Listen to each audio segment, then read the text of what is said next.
Salut tout le monde, bienvenue sur ma chaîne Bitcoin Zone. Aujourd'hui j'aimerais vous présenter un moyen simple pour échanger vos bitcoins et altcoins contre de l'euro ou du dollar, notamment grâce au portefeuille électronique Payza. Si vous ne connaissez pas Payza, en gros c'est l'un des plus populaires des portefeuilles en ligne et qui dispose même de sa propre carte prépayée que vous pouvez utiliser pour retirer de l'argent sur le distributeur par exemple. Et comme vous le voyez, il est disponible dans 190 pays et accepte au total 25 monnaies. Et justement sur ces 25 monnaies, il y a le Bitcoin et les altcoins, ce qui est le sujet de cette vidéo. Alors pour entrer plus en détail, je vais passer sur leur blog, puisqu'ils ont un blog où ils mettent à jour les infos importantes. Et donc sur cet article, que je posterai le lien dans la description, il y a la liste des altcoins acceptés par cette plateforme.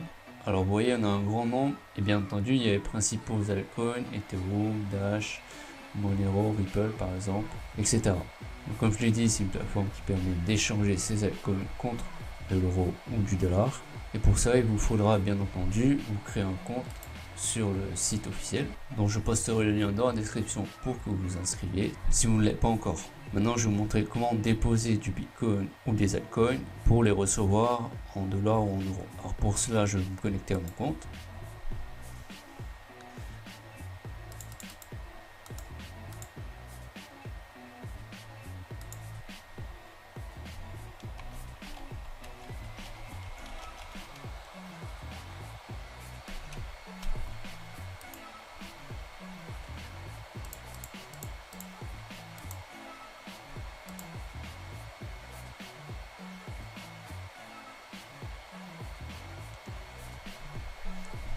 Voilà, alors vous voyez, il y a deux portefeuilles, un portefeuille en euros, un portefeuille en dollars, et vous pouvez convertir de l'un à l'autre simplement en cliquant sur ce bouton convertir.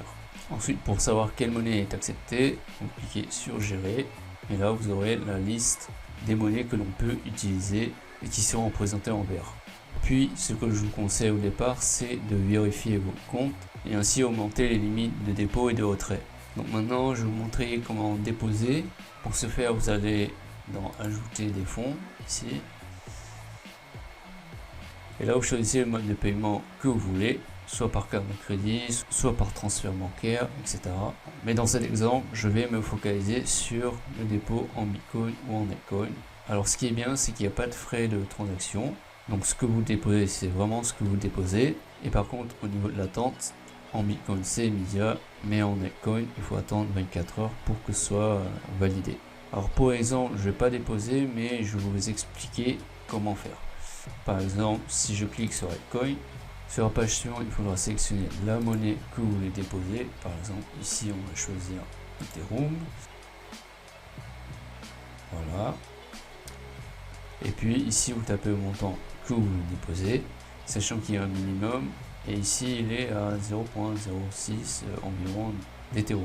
Puis vous cliquerez sur suivant et vous aurez une adresse sur laquelle déposer le montant que vous aviez tapé. Et comme je l'ai dit à l'instant, il faudra attendre un délai de 24 heures avant de les recevoir.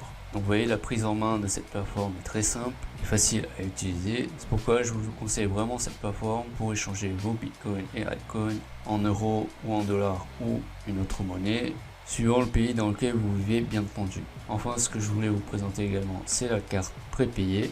Alors pour cela, je vais ici.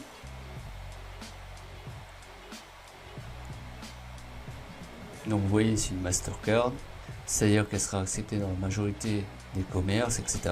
Par contre, elle n'est pas gratuite. Je crois que c'est 20 $. Alors je vais voir ça.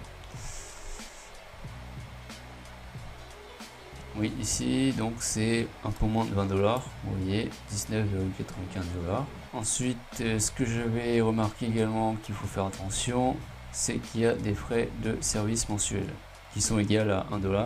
Et sur la page principale, ils ne le disent pas. Donc faites vraiment attention si vous prenez cette carte de bien lire les détails d'utilisation de cette carte, les règles appliquées à cette carte également, pour ne pas être surpris par un détail qui vous a échappé, que vous ne l'auriez pas pris si vous aviez su cela.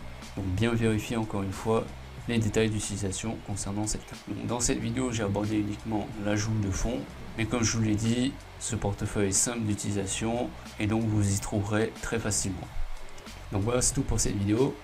Si vous êtes intéressé à utiliser ce portefeuille Je vous invite à cliquer sur le lien dans la description pour vous inscrire.